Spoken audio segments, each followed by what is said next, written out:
Please join me in giving Clayton Barker a warm Pachyderm Club welcome.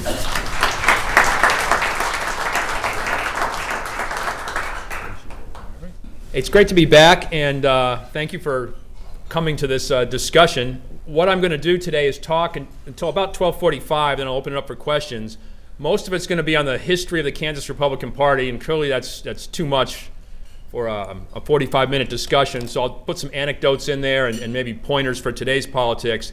And then I'm going to end up with a brief rundown of the presidential selection process that we're going through right now, and then open it up for questions if you have it on that. And I'll talk a little bit about our state's presidential caucus.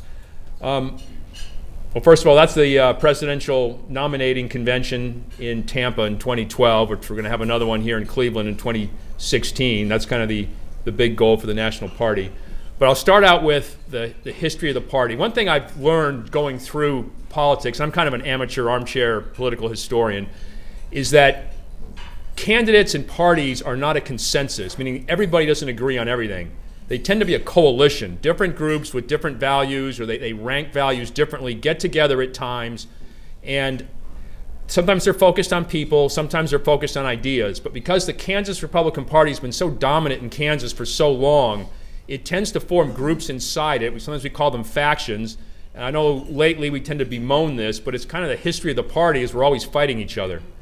And I'll just give you two examples, though, of how sometimes coalitions form up that you may not realize are there. The first is when Ronald Reagan was elected. We all kind of know what he stood for. But when he was putting his first budget together, his supporters formed into maybe 4 different groups that were pushing in different directions. One group took on the name the Hooverites. They tended to be a little older Republicans. Bob Dole was one. They wanted a balanced budget. That was the number one priority. If you ever look at old political TV ads from the 80s and 90s, Democrats and Republicans are both saying, we want a balanced budget. And the Wichita State University has a great site with all these old political ads. I like to listen to them sometimes. They were willing to raise taxes to do that. They'd prefer not to, but that was okay to them. Second group were the people who wanted to cut taxes, like Art Laffer. They felt if you cut taxes, it would rejuvenate the economy and you'd end up bringing more money in. I think we've all heard that theory. A third group were the pure philosophical supply-siders who wanted to change the way government worked. They didn't like subsidies and credits and favoritism and provisions of the tax code that helped friends out. And the fourth group were the hawks. They wanted to increase defense spending no matter what. So you had different groups that had different agendas. They probably all agreed with each other's points, but how they valued them were different, and it caused some internal dissension in the administration as they're working out their plans. A second instance where you might have some odd alignments is when the United States passed the national income tax in 1913. One of the groups that was the biggest supporters of it was Prohibition. And you may wonder why Prohibition would support the income tax. And it's because at the time, I believe it was the majority of the federal government's income, or at least a very large part of it, came from excise taxes on liquor. And you had to have a replacement for that revenue, and the income tax was a possibility for that. So Prohibition hopped on, got the income tax passed, and a few years later got Prohibition passed. And so that's what I mean about these different groups sometimes aligned differently, and it's interesting to watch them. All right, the Kansas Republican Party was founded May 18, 1859. There had been a Free State Party in the state in 1855. It demobilized itself a week before, so early May 59, and the delegates got together, a little hotel in Osawatomie, Kansas, which is on the eastern border, almost in Missouri. That's a picture of the hotel. They met. Horace Greeley came in from New York to help organize them. They're going to join the National Party, and he wrote this in his diary, broke into 3 groups and started fighting with each other, which is factionalism from day one. And it had to do with how Kansas was going to be a free state. One group, I guess they took the name the Radicals back then, wanted abolition in Kansas and abolition in the United States right now, and they were willing to fight for it. The more middle group, the moderate group, said we want a free state in Kansas, no slavery, but we're willing to wait a little bit for the rest of the country. We want to push that way, but we don't want to break the country apart, that the Union was important. And the last group, who were a little more reactionary, said we want free state in Kansas, no slavery, we don't care about the rest of the country. But Horace Greeley kind of got them together and said, well, you all have one thing in common. You want Kansas to be a free state. And so this committee started the Republican Party, and they sent delegates off to a constitutional convention, which wrote the Constitution for the state of Kansas that ended up being passed by Congress. Now, they passed that in late 1859, the new state constitution. The Congress didn't approve it until 1861. Now, in the meantime, Kansas had gone through and elected a new governor and a legislature in 1859. Those guys didn't actually take their offices until 1861, which was later than they thought and caused all sorts of court battles because nobody knew when their terms were supposed to start and end. They had assumed these guys would start in 1860, and they ended up being delayed by a year, and everybody ran to the Supreme Court who had no idea. There was no law written on this, and they just kind of made a quick call and said, well, the guys originally elected, we'll just pretend they all start in 61, they can quit in 63. But it's one of those little funny mechanical issues that come up from time to time. All right, once we passed our Constitution and became a state, now this was written by a newspaper editor who later became governor. We have formed a Republican Constitution, adapted it with Republican votes, sent a Republican delegation to bear it to the national capital, elected Republican state officers, and a Republican state legislature. No place was as thoroughly Republican as Kansas. And that is something that has stayed with this state. It's almost as if the default provision in Kansas is Republicans. Unlike other states, even the South, that used to be hardcore Democrat, and people would say they would change their religion before they changed their party, has now become Republican. But Kansas is one of the few states that has stayed with one party the entire time. And it's just something, I don't know, sometimes the Democrats call us genetic Republicans, but I always thought it'd be an interesting study is why Kansas, the Republican Party's always managed to recover when it makes big mistakes. All right. Sometimes you'll find in the history of the party that change can be very difficult when it's a big change from a previous philosophy. And I just have two instances up here. When the state was founded, it was organized to be very decentralized government. The state government was forbidden from spending money on internal economic projects like roads. They could build one university, a prison, a school for the deaf, a school for the blind. The executive branch was spread out in a gazillion commissions and committees that were all sort of semi-independent from the governor. It's because it was written that way to keep the state government under control. People were afraid that their legislators would go to Topeka and pass all sorts of stuff, and their voters couldn't watch them. It was too far away. So power was placed in the counties, which could do things like build roads, which is why the roads weren't very good. Counties didn't have a lot of money. Counties weren't always the best run organizations. A lot of them went bankrupt. And when cars started to become popular, people wanted better roads. And at first they would form these better road societies where cities would literally shut down for a day and everybody would go out and fix out the roads. And then people started complaining more and more that it needs to be a government job. Only the state government could get enough money together and enough planning to build good roads. And it wasn't until 1928 that Kansas passed a constitutional amendment that allowed us to build roads, and it was a ferocious fight. The old philosophy was we don't want the state government doing this because it leads to cronyism, people giving contracts to their friends and doing things that they don't need to do, and the other people saying the world's changed, this isn't railroads where it's private business, we need the government to do it. Huge fight, and Kansas was the last state to allow the state government to spend money on roads. And we got away with it for a long time because the majority leader in the U.S. Senate for quite a while was Charles Curtis, a Kansan. And so he would give federal money to Kansas. It'd be an amendment to the funding bill every year because as the majority leader, he could slip that in and we didn't have to do matching funds. We could take federal money. We didn't have to spend any state money. When he ran for vice president, everyone knew the gig was up and Kansas had to pay in. Another piece, and some of you may remember this, was for a long time in Kansas, the only thing we taxed was property. And it was all property at an equal and uniform rate. That meant the furniture in your house, the crops in the field, your house, your bank accounts, your stock, everything was taxed at the same rate. And that had a lot of problems with it. And there was a joke once where someone accused the governor and said, we have the highest property tax rates in the nation. And he said, yeah, we also have the lowest assessments because people would keep under-assessing the value of the property. Eventually that went away. In the 30s, we brought on a state sales tax and income tax. And then in the 1980s, or I believe 1992, the Supreme Court came up with a decision that said, some of the taxes are going to have to go way up because we weren't assessing them at equal market value, and that's when we passed a constitutional provision that had different types of property, commercial, residential, agricultural, and they could be taxed at different rates. But that's an example of two things that are sort of core philosophies that take a long time to break with. Even when it starts to become somewhat illogical, you have to wait till you get a majority and something to get people mad, and then it can change. Okay, going back to the 1860s, Kansas almost became the first state to allow women to vote in 1866. We had a constitutional amendment, the legislature approved it, but the forces for it waited too long. They probably should have put it through during the Civil War when it would have passed, but they waited because the war had all the men who could vote were gone, or a lot of them.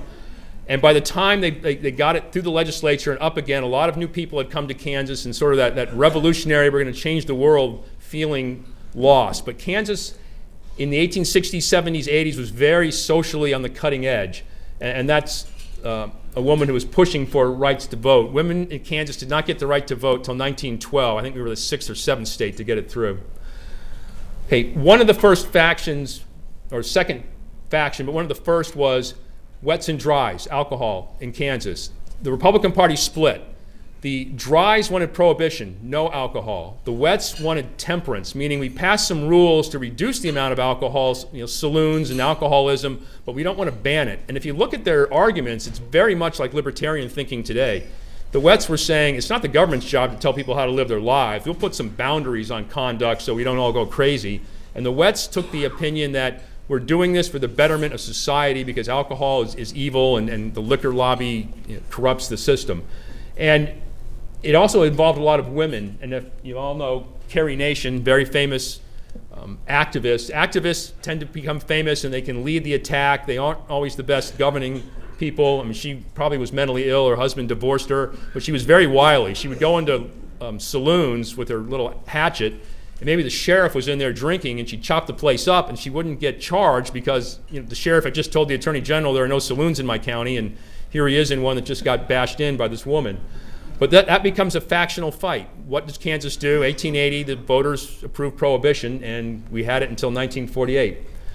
1882, this is a newspaper commentary on the state party's platform. Okay, this is to be a crank election, so clearly they don't like our platform. There was no doubt about it. With St. John, who was the governor, he's kind of controversial, and a Negro, that was a man named McCabe, who became the first state auditor. First statewide African-American elected outside of Reconstruction was in Kansas. On the ticket, prohibition, okay, we've heard of that, and women's suffrage. The Republicans tried to give women votes early and control the railroads. Railroads were a monopoly that had a stranglehold on farm production. The railroad could charge whatever it wanted. There was usually only one per town, and it could cut off service if people angered them. And so what the Republicans were for early on was something like a utility board that could regulate the rates and kind of regulate the service. It just wouldn't stop during harvest and the prices get jacked up. The Republicans have gone clear daft. We get criticized a lot for sometimes forward thinking. You see that today with TV shows on the East Coast calling Kansans crazy because we do things that we think are right. So sometimes we get the last laugh. Another one in that vein, 1887, Kansas allows women to vote in city elections, which means they can run for city elections. And this lady who was down in Angora, her name is Dora Salter, which is in Sumner County. Some Democrats wrote her name down as a candidate as a joke. The Republican county chair came and talked to her and said, if you're elected, will you serve? And she said yes. And he said, we're going to show those boys a thing or two. Got her elected mayor of the city. What they didn't realize is she's the first woman in the United States and probably in Western civilization to be elected to an executive position. And the news media went nuts. In the East Coast, there were editorial after editorial about Kansas have gone crazy. Rule by petticoat became a thing, or a common phrase. Her little city meetings, it's a city of 500 people, it can't be that hard, was full of journalists taking notes, what she wore, what she discussed, what she said. She became an international phenomenon. So just remember, Kansas elected the first woman mayor. And again, a lot of criticism from outside the state that we had gone nuts. But again, who's laughing now? All right, third faction that popped up was the populist revolt in the 1890s. Now, that occurred because of two things. Drought and an economic depression hit at once, which really hit the farmers hard. They were mad, and no matter what party's in office, if things go really bad, you're going to lose.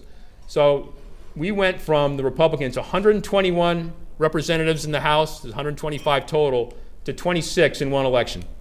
But, going into the election in 1890, we had 121. When we came out of it, we had 26, which can show you how fast voters can change when they're mad. And that went on all through the 1890s. And I saw an interesting quote from John Sununu. This was just recently. He was asked if he could give some commentary on what Republican voters are thinking. And what he said was, I have no feeling for the electorate anymore. It is not responding the way it used to. Their priorities are so different that if I tried to analyze it, I'd be making it up. Now, he's being very honest. He used to be a big political player. He's kind of out of it now. But this is what happens when voters sometimes hit a tipping point and they can change radically in their views. And I personally think in Kansas, a lot of commentators and journalists missed that in about 2009-10, with the rise of the Tea Party and that, voters in Kansas shifted their views. And a lot of the people who have been elected before that didn't quite catch that. And that's why there was such a big change in the legislature. The one poll I have that kind of affirms that is the Gallup poll does this feel for each state, where they'll call into each state every month and just ask some very basic questions. I don't think these questions pull people the wrong way. And Kansas went from being, on a scale of 1 to 5, went from a 3, kind of a moderate state, to a 5, a very conservative state in 1 year, 09 to 10. That was one of the biggest jumps Gallup had seen, and Kansas has stayed a 5 ever since. And so that's kind of something, sometimes voters, they run the system in the end. When they're mad, things change. All right, fourth faction. Now this comes like a decade after the the populists. This is inside the Republican Party. You have the more reactionary old guard, sometimes called the stand-patters. They wanted to stand pat on where they were. And the reformers, who were called the progressives later on, or the boss busters. And these two factions fought. Part of it was personality, part of it was ideology. The progressives tended to be, they aren't like what we think of progressives today. If you read some of the old Republican Party platforms, they talk about the federal government. The Republicans used to love the federal government's power, beating up states to protect individual liberty, which is a little flip from where we are today, where we think it's the states protect individual liberty from the federal government. But back then, the federal government was very weak, state government was very weak, and the big power, the concentrated power these Republicans didn't like were corporations like Standard Oil, where you had a monopoly, or the railroads that could dictate to people what they had to do. So essentially, it was fighting this concentrated power for more economic or political freedom. And the progressives used the state government to do that. It's like they took the state government and started making it a little stronger. And sometimes I think it's like that ring from the Lord of the Rings, if any of you guys ever read that book, where everybody wants to use the great power for good and it ends up corrupting them. Like they wanted to use government power for good, but it just sort of got away from them after a few decades. And we have the government we do today, which regulates everything. But the progressive group, the reform group, decided they wanted to take on the establishment. And this was the current governor, a guy named Bailey, good guy, a banker. The guy on the far left is Cy Leland. He was a political boss at the time, not a corrupt person, but he had a lot of control of the party.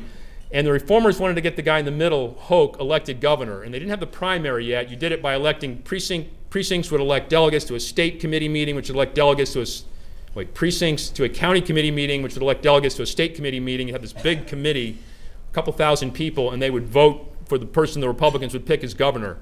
And the reformers got at the bottom, and they started getting the right people elected to the county meetings. And the first county was Reno County that went for the reformers, and Sumner was the second one, and then Bailey knew he had lost. He'd been out-organized, out-hustled, and he politely pulled out and said he wasn't going to run for governor, even though he was the incumbent, and the new reform guy came in. So that's another piece that voters can get rid of legislators like they did in that big drop in 1890. They can also change the party. Parties are based on the people at the bottom. When they don't like the direction, they change the precinct leaders, which can change the direction of the party. All right. In 1908, we bring in the primary system instead of these conventions that would elect our candidate. Primary system is pretty much what we have today. And the lesson here is when you change the rules of the system, you can change everything. If you want to think of a sports team, if we were to change a field goal, say from 3 points to 5 points, or an extra point, you have to kick it from the 50-yard line, that would change the whole strategy of how you play the game. And with politics, sometimes you change the rules, and it changes the entire strategy. And I'll kind of touch on that when I get to the presidential selection process. You know, there's a big difference between a convention that has to vote majority versus a plurality versus a supermajority, your strategy of how to get through. So we have now completely changed the way we elect, or the parties would nominate their candidates for the general election. In 1910, these reformers went after the congressional delegation of the primaries. So this new tool comes in. Very next election, they use it, and they knocked out 4 of the old incumbents. It's a lot like what happened with our state Senate in 2012. And the incumbents were all angry, and everybody got angry at each other. An East Coast newspaper wrote at the time, Kansas has fired a shot that will be heard around the nation. The prairie is afire with insurgency, because reformers had just knocked out half the congressional delegation, which was kind of unheard of. Okay, in 1912, 2 things happened. One, we passed the amendment that allows women to vote. And you can't probably see these clearly. These are two little handbills at the time that were kind of funny. One is saying why we shouldn't give the vote to women. Women don't really want the vote. Their places at home. All we do is double their husband's vote. It would cost a lot of money. Kind of arguments, you read it and you think, it doesn't quite sell today. Maybe it did back then. And the other one is why, it was a kind of a sarcastic piece about why we should deny votes to men. And it starts out with because a man's place is in the army, and women won't respect men if they actually vote and discuss things. They need to be fighting, and men's natural or instinctive behavior is to fight at them. Just watch them in political conventions and sports games. They have no business being in government. They won't be able to pound their drums. It was pretty funny, but Kansas does pass it, and this is kind of a line a lobbyist once told me a long time ago. Legislators work at two speeds: right now and not now. When you've got the momentum and the voters are with you, you got to get your change through, or it's going to just fade away and die off. The other thing that happened in 1912 is the Republican Party blew up for a year. And it was because of these progressives and the more conservative group were so mad at each other for all this infighting that the progressives broke away and formed their own political party. And they lost, the Republicans lost, and for the only time in Kansas history, the Democrats won the governor, the Senate, and the House, because they kind of just stepped into the void. And that's what happens when the fighting, the factionalism gets too much. Everybody walks away and they hate each other, and the one faction refuses to vote for the other. Actually, both factions would vote for the Democrat as opposed to the other Republican. But the party pulled back together. They kind of saw that they can't keep fighting. The old Progressive Party dissolved, and everybody pulled back together. The Republicans won the elections in 14, 16, and 18. In the 1920s, we have another sort of factional fight. This is a little more generational. These World War I veterans come back, and they want to be involved in society. And you're going to see this after World War II also.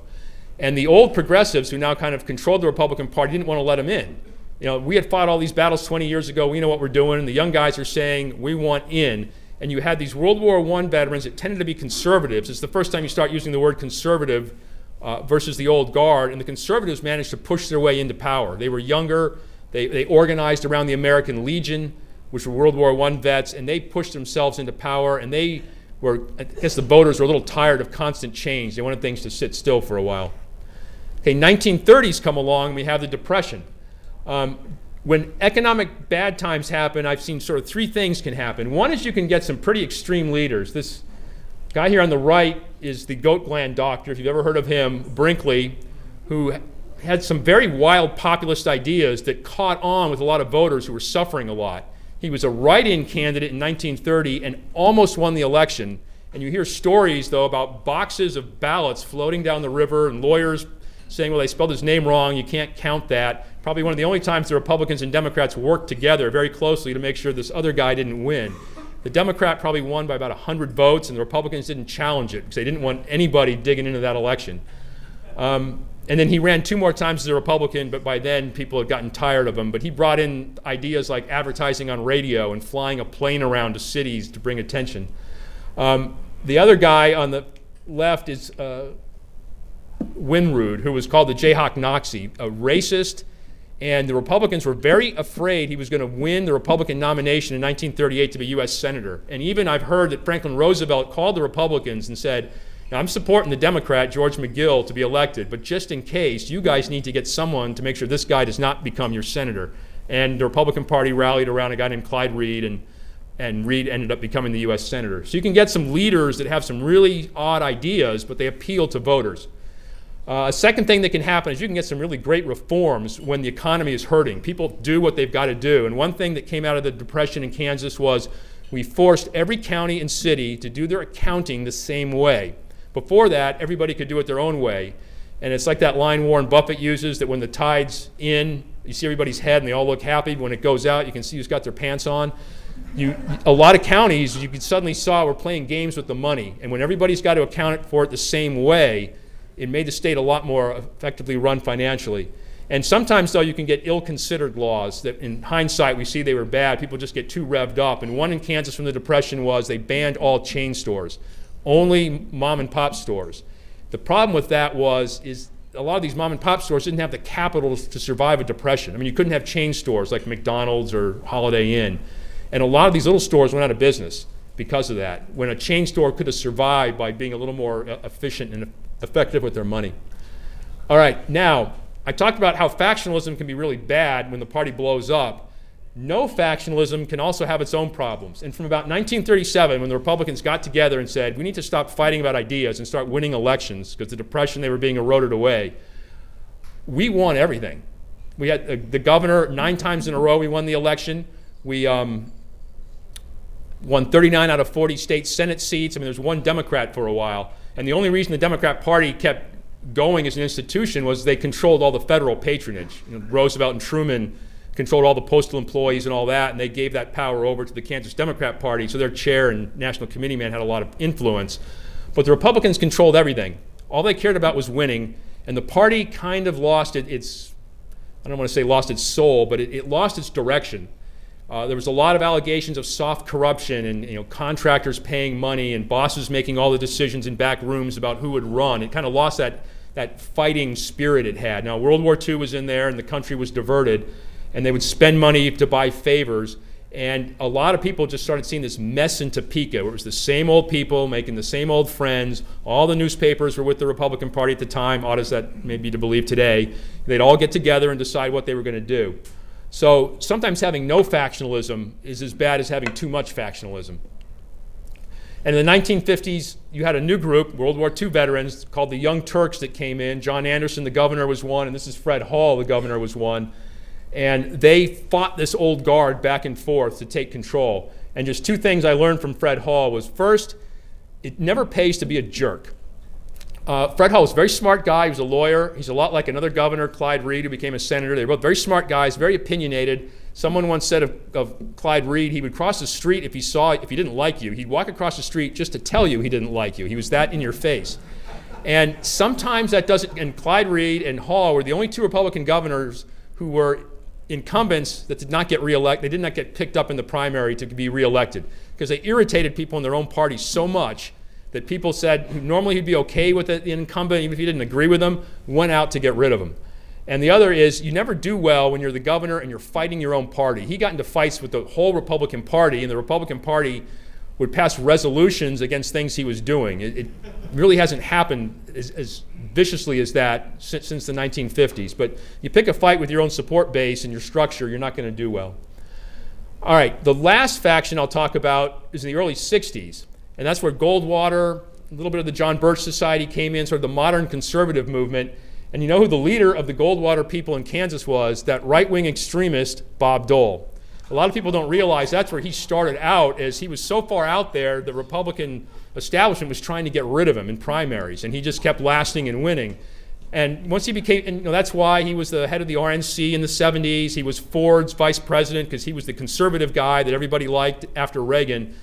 He was seen as a conservative until he became up in Senate leadership. Then he kind of mellowed out and took a different position. But that was another big fight in Kansas. And it was so bad that the state committee refused to allow their own governor, John Anderson, to go to the National Convention in San Francisco. And, the state committee fighting the governor. It wasn't quite as bad as what happened in the 50s, but a lot of fighting back then. Okay, now I'm not going to go over so much the history, but now what changed in about 1970, plus or minus a few years, modern political, was one, the redistricting. Kansas used to have 1 state rep from every county, and there were 20 extras that counties might have 2 or 3.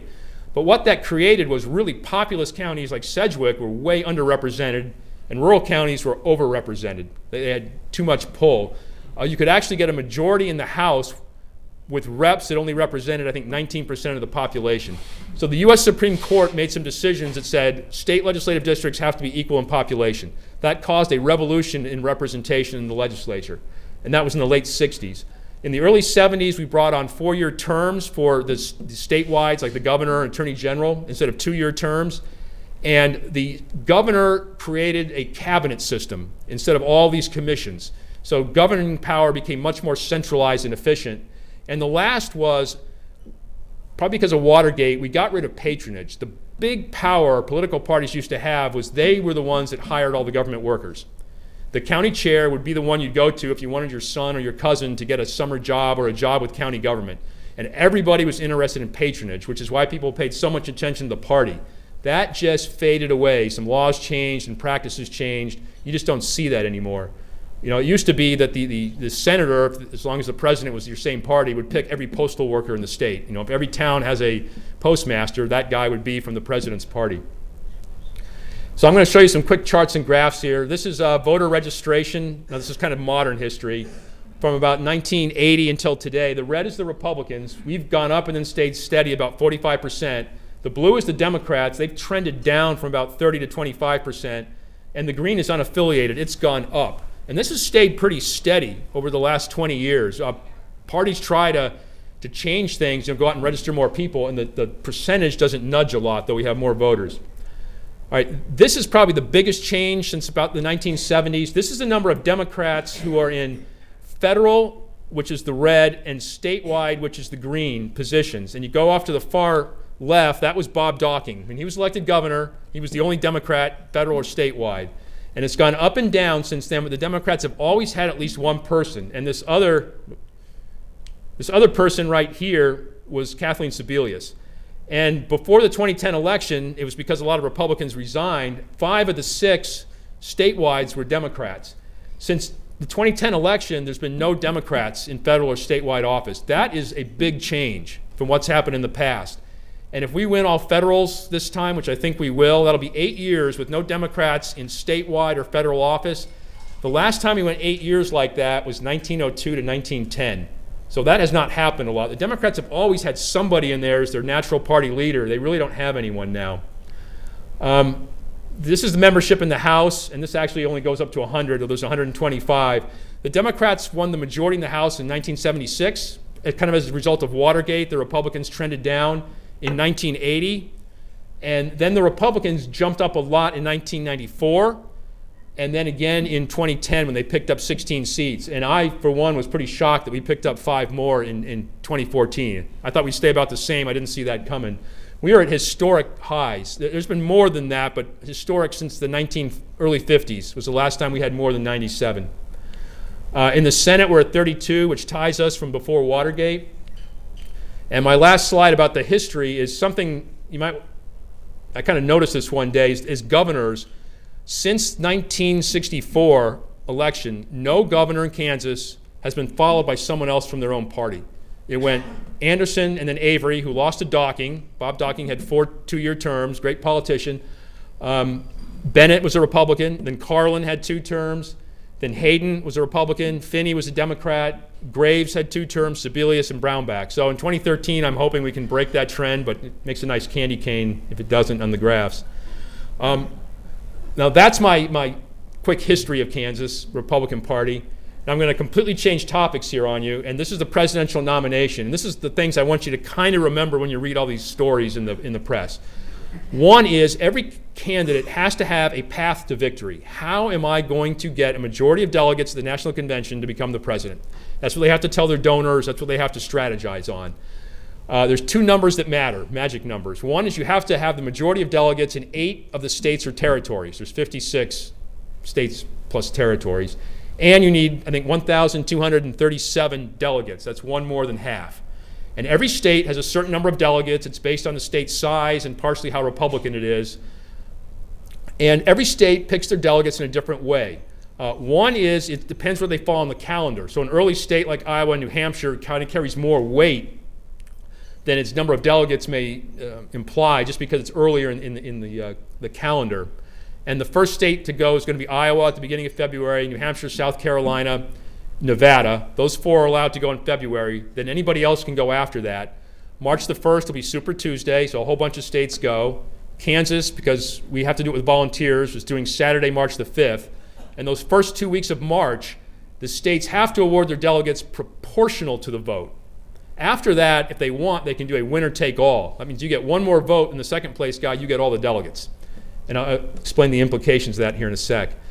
So every state, different number of delegates.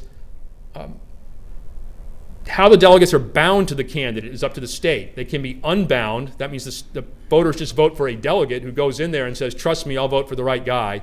They can be bound for the first vote at the National Convention, or they can be bound to the candidate until the candidate releases them, which is what Kansas does. So our delegates have more value to a candidate. They can be kind of bargaining chips if the guy wants to release them. Now, the candidate cannot tell the delegates who to vote for once they're released, but he or she can keep them with him until they give up. Some states do a primary where the government runs the election. Like Kansas, we do a caucus where the party runs the election. Some states do a convention where they put X thousand people in a big convention hall and everybody's got little clickers and votes until they come up with their assignment of delegates. And again, some states you vote for the delegate, most states you vote for the candidate. So there's every state has a different way of winning. And I just saw an article this morning which illustrates this. Florida, 99 delegates, a huge number. It's very early in the process, middle of March. It's winner take all. And the article was on why would any candidate except Bush or Rubio bother going to Florida? Because if you come in second place, you get no delegates. And that's kind of the strategy that these candidates have to look at. Do I put resources in a state if I can't win anything? Kansas being proportional, you don't have to get a majority to still get delegates. Ohio's another winner-take-all state. Big chunk of delegates. Kasich has an inside track there, but maybe a Carson or a Trump would take some polls and say, I can win this thing. I'm going to go in there and try to get all the delegates. The conservative states tend to go first. On Super Tuesday, sometimes it's called jokingly the SEC primary because so many southern states go. More moderate states tend to go at the end. New York, California is the very last state to go, and it has the most delegates, 176, I believe, which is a huge chunk. I think if Fiorina is still in the play at that time, she's got an inside in California. California's pretty much a winner-take-all. It's kind of a hybrid, but she could grab all the delegates if California goes with her as the hometown person. But every state has a different route to it. And the last thing I'll say about the media coverage is you got to remember the media will over-dramatize everything. They get paid by how many clicks they get on their articles. The guys at the Wichita Eagle have told me they get evaluated by how many people click on their articles. So they always have these wild titles and everything's a crisis and this guy's winning, this guy's losing, because they want you to read their stuff. It's also how they get their ad money. And we have 3 months before anybody votes. And I guess 2 nights ago, saw this quote Daniel Webster said about the 1824 presidential election. He said the chances of any particular candidate being ahead at any time changes about as fast as the moon's position does every night. It means it's constantly changing. People are up and down. If you remember from 2012, the Republican leader went from the woman from Minnesota, whose name escapes me for a second, to Perry, to Michelle Bachmann was leading, and then Perry was leading. And then he was ahead at the beginning, but his strategy was to wait later on and try to win all of Florida, and he kind of faded away. And then it was the guy that had Godfather's Pizza. Herman, yeah, that's right. Normally I have these names quicker. Herman Cain, and then Gingrich was leading, and then this guy named Santorum, who was at 2% at the beginning of December, ends up winning Iowa a month later. He just shot up. So a lot can happen. So don't write anybody off right now. And we're not sure what these polls are showing. There's so many candidates. When people actually go vote, they'll look at who they like and who they think who can win. So there's a lot of stuff that's going to happen. Just watch it and I just tell people hold back. It's going to happen when it happens, but there's a lot of time before we vote. And I'll leave it at that. If anybody's got questions. That's my cue. Sit over here in the back and hold your hands up so you can read. Right on time. Could you explain why it costs $15,000 for a candidate to file to go to caucus in our state? Sure. Some states require the candidates to get petitions, so they have to have a whole bunch of staff run around the state and get signatures to show their support. Some states require the candidates to give a delegate slate and say, here are my people that if I win 10 delegates, you take the top 10 off that. And states that run a caucus like Kansas, since we get no tax money, the way we pay for this, and the biggest cost, insurance is part of it, printing ballots and things is part of it. The biggest cost is publicizing it because we have to send mailers out.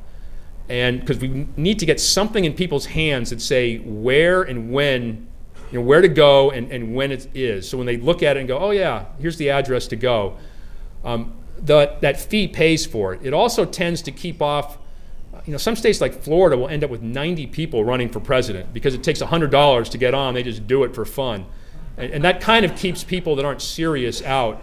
We charged $5,000 in 2008, and then the people from Brownback's presidential campaign said, oh hell, charge $10,000, $15,000. They can afford it. These guys have millions of dollars. If they won't write a check for that, they're not serious.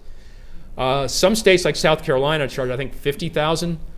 Alabama's 10,000, so we're kind of on the lower middle end of that. And it also is a way for the party to get money to just help us with everything else. Back to your graph with the voter registration. The unaffiliated voter, that's, like you said, that's been a significant block of registered voters. Is that faction organized at all, or if not, how does the Republican Party attract or relate to that group? Well, they're unaffiliated with a party, so they're not organized at all. They're just people that fill out the form and don't want to affiliate with a party. Unaffiliateds have very low turnout. If people affiliate with a party, they tend to have a much higher turnout than the unaffiliated, who just, unaffiliated can't vote in a primary because they're not part of a party. The primary is the party's election. We try to chip away at it. We know who they are. They're on the voter list. We have databases that can give us an inference on who's conservative and who's liberal, so you try to get the more conservative unaffiliateds if they want to register with the party. Part of it is younger people. There's a lot of dynamics here. Tend to vote or register unaffiliated at first. Then if they affiliate with a party, they'll stay with it. So the older a person is, the more likely they are to be aligned with one of the two parties. It's just something that transitions through age over time. And sometimes younger people just don't know which party they want. That's probably the biggest thing. I mean, we work at registration. The Democrats are always the ones proclaiming their great registration drives. And we tend to just do better at registration. Part of it's just because there are so many Republicans to start with. Children register like their parents, or you look around and say, well, everybody's a Republican, I'll be a Republican too. Maybe part of it, maybe we're just genetic, I don't know. But I met Donald Trump at the NFRA convention. He's a much nicer person in person than he is on TV. And I want to know from you, do we have any precedent, going back to George Washington, of someone in his stature and so on actually making it to the presidency? I mean, so someone that wasn't in politics before? Yeah, somebody who's just coming in from the outside. And, you've got, it's not exactly the same, but you have people like, say, Eisenhower or Grant, who were generals, never did politics at all, and walked in. Now, they did have some, I guess you'd call it government service, so they had some experience with it. Andrew Jackson was a senator for 2 years, and he kind of walked into it. People thought, oh no, this guy doesn't have any idea what he's doing. People criticized. He was also a general in the world. Yeah, he was a general. And those guys, Eisenhower, Grant, Jackson, were all criticized because they didn't have government experience. That they didn't know what they were getting into, and it's a whole different dynamic, and there's some truth to that criticism, I guess, but they all seem to do. Well, Eisenhower and Jackson did fairly well. They brought in new ways. I can't think. Has there ever been a case like this that I can think of? I'm like picturing presidents' faces in front of me going, yeah, I think that's probably. And he has, I think he's got a chance, I really do. Yeah, well, he's definitely hit into like the frustration that voters have. And, like I said, you never know what's going to happen until people actually start voting, but I would not write him off. I'd not write anybody off, even the Pataki and Gilmores of the world who don't seem to have any traction. You never know. Briefly, how do you become a delegate to the national convention coming up? Okay, yeah. Sorry, someone asked me and I said I'd talk about that. Well, first of all, in the caucus, any registered Republican can vote. Doesn't cost anything. You show up March the 5th between 10 and 2. Each county does it a little differently.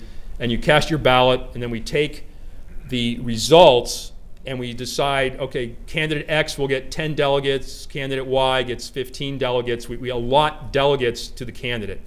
Then the second part of the process is figuring out who these delegates, who the person is that will be the delegate. And each district, there's 4 congressional districts, their district committee meets, they get to elect 3 delegates and 3 alternates. And the state committee meets and elects 25 delegates and 25 alternates, and our 3 national committee people are automatic delegates. The way to get your name in front of those groups is you just fill out a form. A very simple form, a little biography. We have it on our website. I've got it in hard copy. We're really going to start pushing it out to counties to spread it out probably after the holidays. The cutoff for filing to be a delegate, to get your name on our ballot to be a delegate, is March the 11th. So you can actually see who the delegates are going to go for. And the way a delegate figures out who their candidate is once we figure out all the names of the delegates, Smith, Jones, we get the person that had the highest number of votes and say, all right, we have 3 slots for Trump, 3 delegates for Fiorina, 3 delegates for Rubio. Who do you want? The guy says, I want to be a Trump delegate. Okay, line that slot off. Next person in the vote, okay, who do you want to be a delegate for? And we do that until a lot of delegate is assigned. And that's how you know who your candidate is. But because the delegate is locked into a candidate ahead of time, you're bound by the vote of the people. You don't have a choice unless your candidate releases you. Then you're a free agent. And if the convention actually gets to a contested stage where nobody wins on the first ballot, it could get real interesting. Over here. How you doing? Good. Thanks for coming to Wichita. We appreciate you always at Pachyderm Club. A few months ago, we had a wonderful program about the generational differences in attitudes and demographics that are facing us, and what kind of efforts is the party making to reach out to millennials? When we look at the polling trends, particularly, and perhaps your thoughts about the Kansas Speaks poll by Fort Hays State and what you might remind from that too.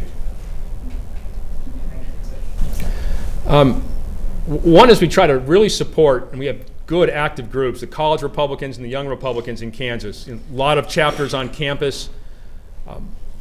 I think you may have seen where the college Republicans put out, they took a vote and decided they were going to come out against the death penalty, got lots of national coverage. And I told them, don't worry what people tell you for or against that issue. The fact that you guys are doing things like that will get the word out that Republicans are open to ideas and people can become involved with it. And the young Republicans just did something similar about concealed carry on campus. So we try to support those groups as best we can and get it out there. We try to register new voters. We try to make clear what we stand for. Sometimes it's hard with the press that people will think all Republicans are like this, and you got to say, no, that's not what we're for, or maybe we're for it, but here's why. It's a different reason. And it's sometimes a little hard to beat back against the, sort of the media and the late night comedy shows. But I think when people learn more about it, and when younger people tend to, like I said, they tend to be more likely to register unaffiliated. Once they start taking voting more seriously and they start looking at the parties, we tend to pick up a lot more there. I guess they're no longer young then, maybe in their later 20s, or they settle down start having kids or get married, and sometimes their beliefs will change. The polling trends we've seen the last 3 years. I apologize for being late. So, did you mention a website? Oh, okay.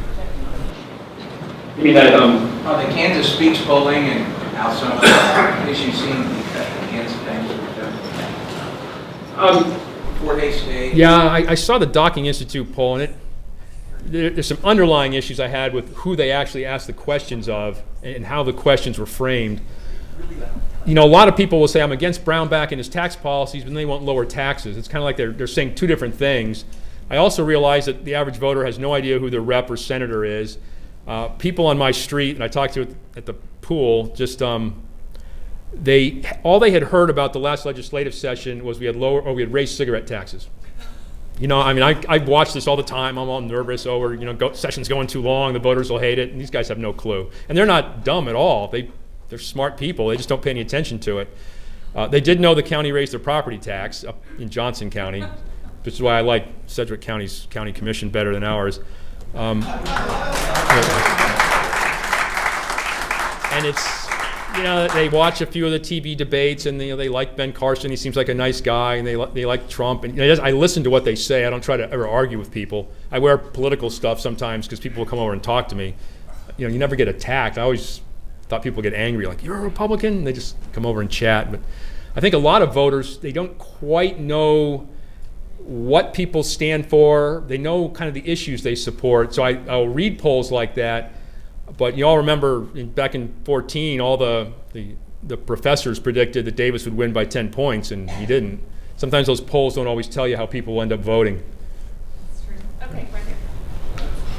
Yes. Again, I apologize for being late, so I missed something interesting. You mentioned a website. Do you have the URL for the website? Sure, it's And would that also have your slides on the website? It doesn't have the slides, but I can easily send those around. This is a funny story. Is the Eisenhower women asked me to give this same presentation in Hayes tonight at 7 p.m. Then I got asked to come here. I thought, hey, two requests for the same presentation on the same day. How often does that happen? But it's ksgop.org. KSGOP.org. Yeah, Kansas GOP. Or if you just do a search for Kansas Republican Party, the website comes up, and then our Wikipedia article, which has a lot of this in it.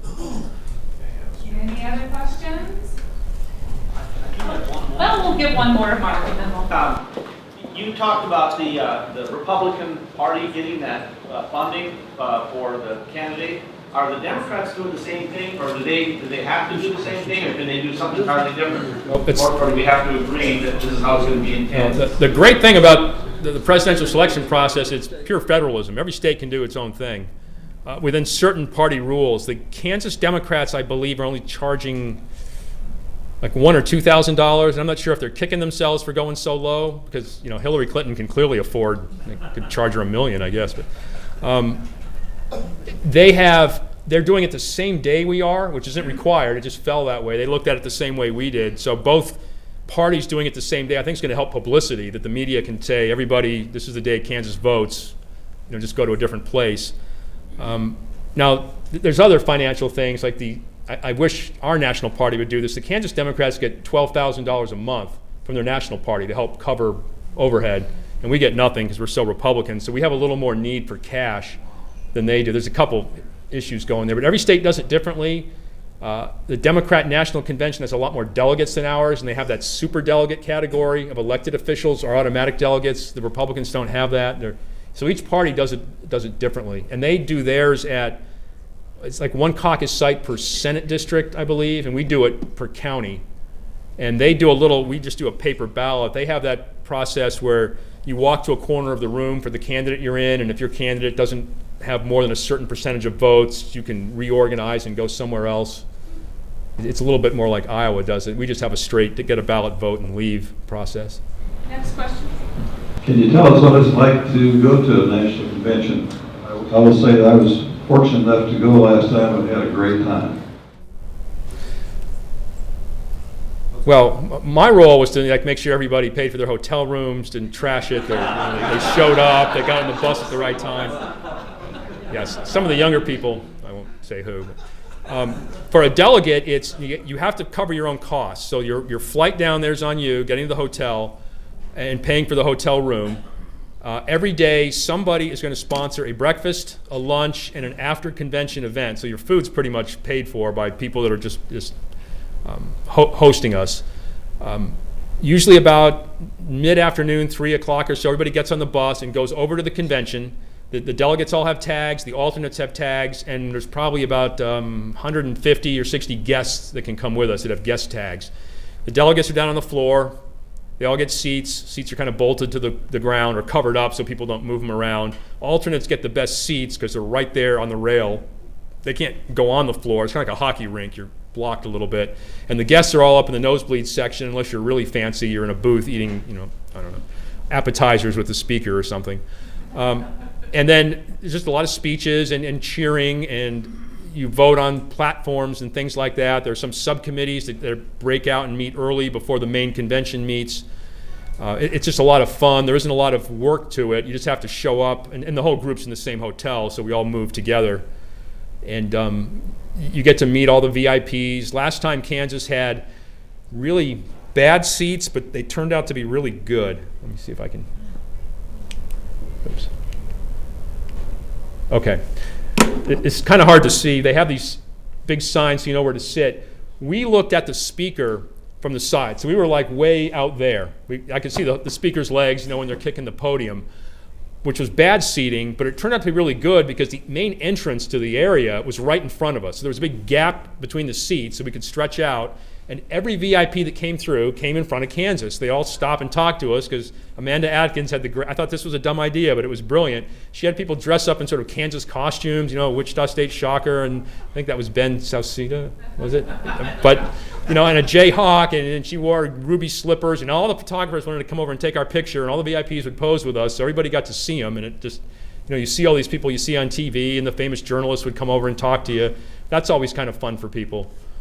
And then these receptions, it's just different companies or electeds will sponsor it, and you go eat their food and talk to people. So it's a pretty good time, as long as you can afford to take a week off your life and pay the costs, which aren't too much. But Right here.